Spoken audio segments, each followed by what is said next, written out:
সমস্ত মানুষের প্রথমে বিশ্বাসের কাজ শিখতে হবে।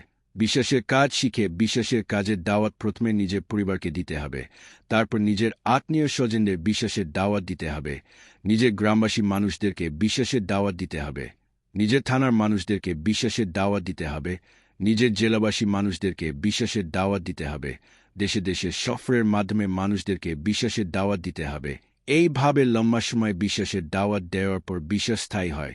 এই হচ্ছে প্রথম ফরজ। এইভাবে চলতে হবে। প্রথম ফরজ এইভাবে আদায় করতে হবে। সমস্ত মানুষ এইভাবে চলতে হবে।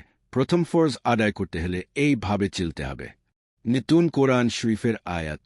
সমস্ত মানুষের দৃষ্টি আকর্ষণ। কালেমা দাওয়াত দিলে আল্লাহকে দেখা যায়। আল্লাহকে দেখা গেলে অন্তরে নূর আসে। কালেমা দাওয়াত লম্বা সময় দিলে লম্বা সময় আল্লাহকে দেখা যায়। লম্বা সময় আল্লাহকে দেখা গেলে অন্তর নূরে ভরপুর হয়ে যায়। অন্তর নূরে ভরপুর হলে বিশ্বাস স্থায়ী হয়। বিশ্বাস স্থায়ী হলে নামাজ, রোজা, হাইজ, জাকাত সমস্ত ফরজ ঠিকভাবে আদায় হবে। বিশ্বাস স্থায়ী না হলে কোন ফরজ ঠিক হবে না, বরং গুনাহ আর গুনাহ হবে। বিশ্বাস স্থায়ী করতে হলে কালেমা দাওয়াত লম্বা সময় দিতে হবে। সমস্ত মানুষের প্রথম ফরজ কালেমা দাওয়াত লম্বা সময় দিতে হবে।